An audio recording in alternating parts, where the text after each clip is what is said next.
Good morning. I am dealing with a problem border this morning, and I thought it'd be a good time to share how I fix this. We're going to try and fix it anyway. This is a Christmas quilt that some church friends of mine are finishing for a raffle this December. So this was a top that they had found, so I'm not scolding anybody in particular.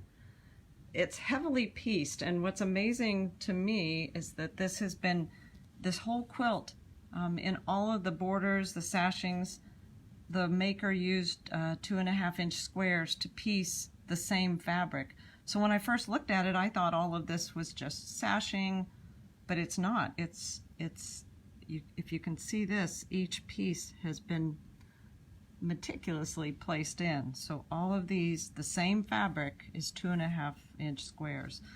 So there's a lot of piecing, and there's also a lot of play and a lot of give in all of the borders and really across the whole quilt. There is a correct way to put a border on. You can find that on YouTube. There's lots of good videos how to put a border on. It's not just cut it and put it on. So look that up. You'll make your Longarmer happy if you can figure out how to do that. I'm telling you, I am not good at it, so I'm not going to instruct, but it's a really good way to figure out how to do it. Just go look at YouTube. So you can see this is what I'm dealing with this morning. So I'm right at the end, so the ladies will be happy to know it's almost done, but you can see all the waves that I'm dealing with today. And so what I did first, I basted down both sides. So I did a vertical lock down each side, and there's a lot of give in the bottom here, so I have a lot of wrinkles going on, but I just manipulated as I went along so I could get a really straight baseline here. I'm not really worried about the wrinkles right now. I'm going to deal with those in just a minute. So I have a lot of give right here, a lot of play. Hey, y'all saw my new tool table. I'm so excited about that because now I just go over here and I get what I need, and it should all be in the right place. So I've done this side also. This side wasn't so bad. The left side's never too bad. It's usually the right side that's going to pull down. So I did a vertical lock all the way down my stitches per inch is a 7. I don't do a basting stitch. I like a little bit tighter stitch. So I vertical locked here, and then I started a horizontal line right here. So I horizontal locked it just to here. Then I went to find the middle of my top. So I'm right here now. I'm using a glide foot. Handy Quilter makes a fabulous glide foot.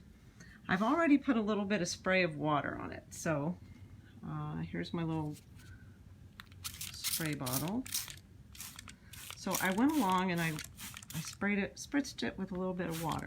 And I let that settle in for just a minute. Now I'm going to go back and get my starch, and I really like just good old starch, just faultless spray starch. Everybody always says, can I use Best Press? Yeah, I'm sure you can. This just happens to be what I use, and sometimes water will do it, water and steam. But to be sure and safe, I go along and I spray all of this. And I let that sit for just a minute. And then I have my handy dandy Panasonic cordless iron. Thank you, Mom. I see you're watching, but this really is the best iron. Now, I'm going to tell you, it may not be the best iron for ironing all day because I forget to put it in its little slot. So you have to remember to put it in there so it stays hot. And then if you're going to use it for a long amount of time, you can only use it for a while, and then you have to put it back in its cradle. So now I've got steam on, and I'm just going to take it over the quilt just a little bit. Just pull up those fibers just a little bit. They're going to start to shrink. Not really ironing the top. I'm just using the heat to take out a little bit of the wrinkle. Then I go do the other side too. But what I'm going to do now is I put it back. Always remember, put it back in its cradle because that's the only way it charges. So now I'm going to put on my horizontal lock. See, I've got this pattern to finish, and it needs to be flat. So I'm going to horizontal lock that, and I'm in a I'm in 7 stitches per inch. All right. So I'm going to use my hand to really manipulate what I'm doing, and remember I'm in a horizontal lock. So I want to essentially square this on the frame. And I'm going to just take my hand and I'm going to manipulate all along, and it might be a little wrinkly right here.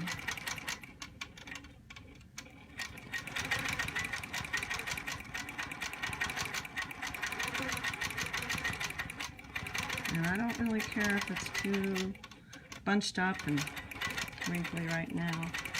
I'm going to even bunch it up on my own so I can maybe make it square. So I'm going to pull that up. I put a needle in here so I would know where my middle was. And I'm going to just keep going along.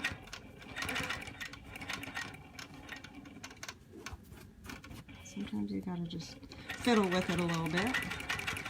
This is probably the most tedious part.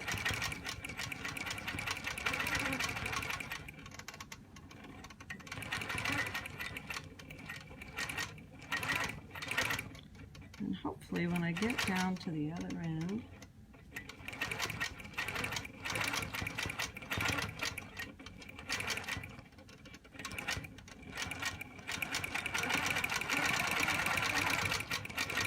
it's up. Okay, so I've got that horizontal lock, so you can see it's still pretty wavy, right? So I'm going to come back over, get my iron again, and I'm just going to start moving over. I just move fabric all around, just steam that. This will work on borders, it'll work on pieced blocks. If you've got too much, I've before taken up 6 inches in a border. Sometimes I've also had to do a pleat, and if you have to do a pleat, do it where there's a seam. So there's a seam right here, so if I needed to, I could probably take a pleat right here, put it nicely in the seam, and maybe you wouldn't see it, but every now and then that happens. And when you get to this point, there's no way you can fix that except do your best. So I'm going to keep doing this, and it'll take about 5 or 10 minutes. I'm going to walk away, go fill up my coffee, and when I come back it's going to magically have gone pretty flat, and I will come back after I've done all of this, and I'll put a photo down below so you can see how flat and straight it will become. So I'm going to do this over the whole bottom, and I'm going to say about 10 minutes it'll be ready to stitch. All right, I hope that gives you an idea of how to fix a border.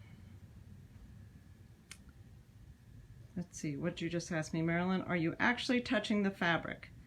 I am touching the fabric. You don't always have to, it just depends, you know, what you're dealing with, how fragile your fabrics are.